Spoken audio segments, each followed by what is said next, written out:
Hi, it's Scott here.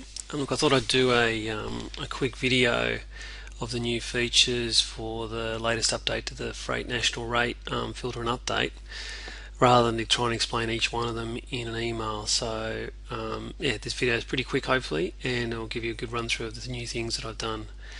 So, just starting off with the select date filter type, that's now set to the latest date. So that'll be default when it comes up when the system starts. You can then apply different filters and change that and use any save filters you might have, but that's the one it starts with. The other thing, one of the other things that have been included in this is in the maintenance section, which we'll look at in a minute, which is transit times maintenance. So there's a new feature there. It is now possible to select and update either all the records here in this filter box by using these edit rates and new rates button down here, or to select a single record and use this button or these buttons, or to select multiple records, and you can only use these buttons down here to update those multiple records that have been selected from that filtered list. You can't use the edit selected, update selected when there's multiple rate records selected. And I think the only other thing I'll mention just on this screen is a new option that I've included, and it's really to do with the way we're now doing transit times and services. You'll find when you do the full list without any filters in place that it does take some time to populate this list. We've got over 3,500 records at the moment. 834 are displaying, and if you apply the filters now, I'll just show it to you. And you can see it probably takes about 10 or 12 seconds, I think, to display the full list from the time you click apply filters without any filters in place. So if that's too long for the work that you're doing and you really need it to be quicker, then you can check off this include transit details in the list, and this will not show in the next filter update, and it's probably 50% quicker because it doesn't need to go and look up and find these details that are now in another lookup table. So we'll have to talk about that, and if that's a major problem, we potentially can look to improve the speed. But I think if you're constantly doing work on filtered lists, you'll see that it's quite quick. So if I was just looking for Bangkok in those destinations, it returns it in a matter of seconds rather than 10-20 seconds to get the data back. And again, if it's not the latest date, it can be quicker again. So anyway, I'll now move on to show you the transit time maintenance feature, which is the major thing that I've included here, or plus the updates down the bottom. So to access that, you click on the maintenance button, and you'll see these previous ones are all still here. And now we've got a new button here called transit times maintenance. So we click through to this, and it will show a similar screen that you see on the other form, where you can have a filter as requested. So you can add a new transit time, edit existing one, and delete. The uniqueness of a transit time record is based on the port loading, port to destination carrier, the service, and the service time. So this allows you to have duplicates of values. Sorry, not duplicates, but multiple transit times for the same port loading, port to destination carrier.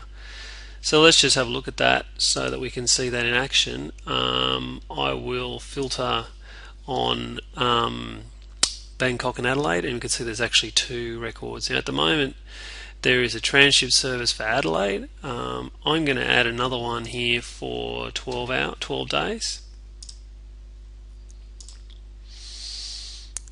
and then I'll populate the list and we'll see that record's there. I'm also going to add another one for 14 days. I'll come back and delete these before I send through the system to you, and you can see that that's now allowed me to do those particular records. I can update that to be 11 if I've got that wrong, and you can also include notes for the various sort of transit time records if you need. Now I'll show you how that reflects itself in the other system, or the other form. so that we can see how that might be affected. Now in this case I've selected Bangkok, Adelaide, Melbourne, Sydney for the destinations, and we can also see that the Sydney contract is in place. We actually might just show the transit details in this list so we can see which ones are currently in place. And you can see for this first record here that the transship record selected or seen is just the one without any transit service, which was that first one. So I'm just going to edit selected, and you'll see some new things here on this screen. So if I wanted to assign a different transit time for this particular one, I can now see there's three options, and they're the two other new ones that I selected, and you can see it shows you the one that's currently in place for that one. So if I wanted to just now select that transit time, I would just save that record there. That'll take me back to my previous list, and we'll apply the updates, and we'll see now we've got that one there in place.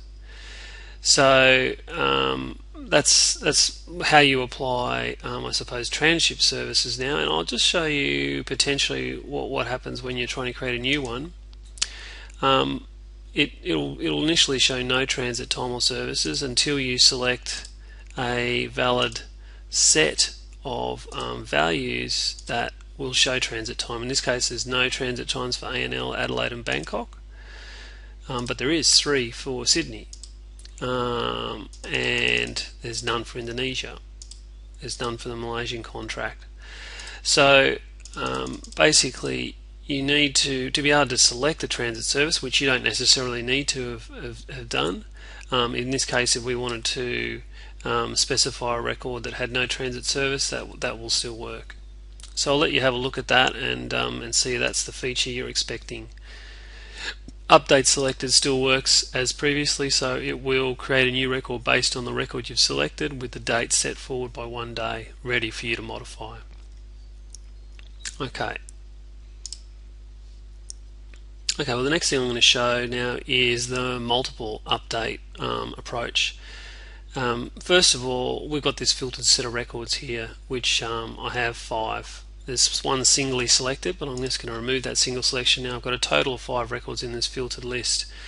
If I wanted to reduce that down to the Sydney contract,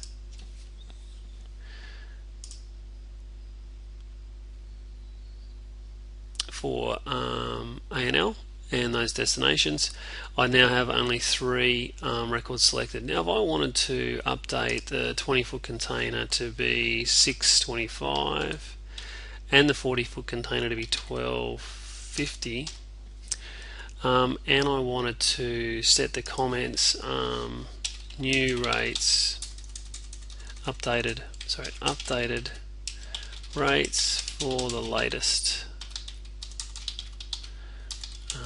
season,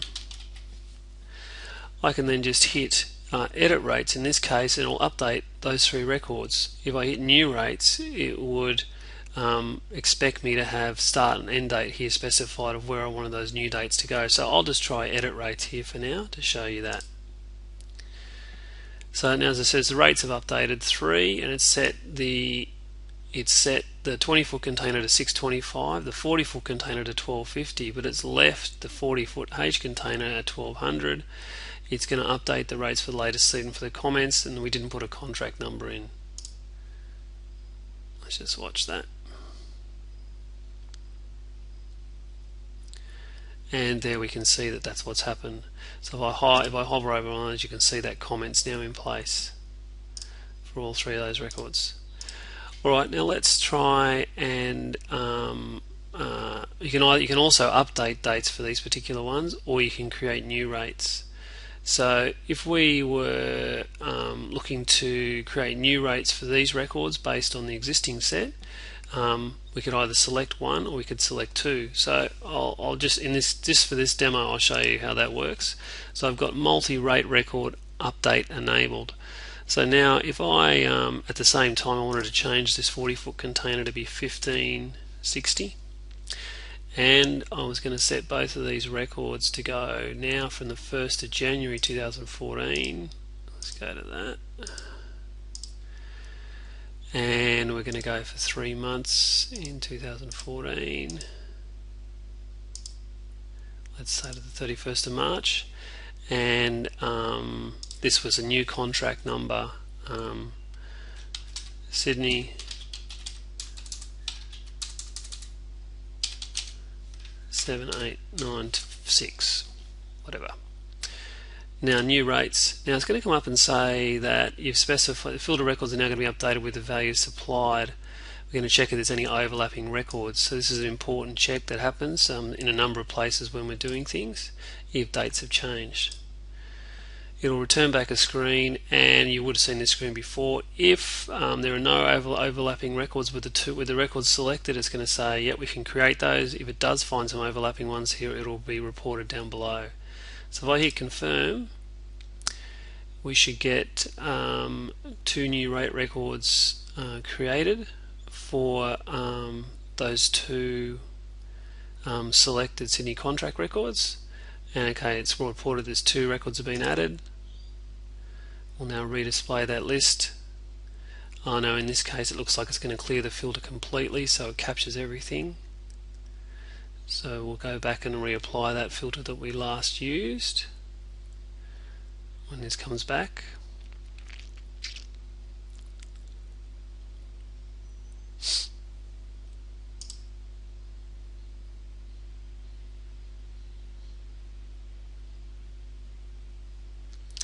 And now we can see that we've got 2 records with the 40-foot container 1560 set from the 1st of January to 31st of March. The other one we didn't select hasn't been changed, that's been left.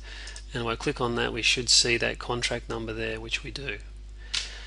Okay, so I think there's quite a few changes there for you to have a look at. I think the best method of testing this will be for you to in parallel continue with your old version of the rate and filter update, so that if at any point when you're working with this new one it doesn't sort of meet the requirements that you need it to do, you can still be working on the other one and just recording the details of the problems you've found, and in this one as well. So it'll be a bit of duplicated effort, but I think if you can see that this is working for how you want it to work, and then report on which things are issues, then we can go from there. So okay, I'll send a couple of other notes in the email, but I think this is ready for you to have a good test at. Thanks.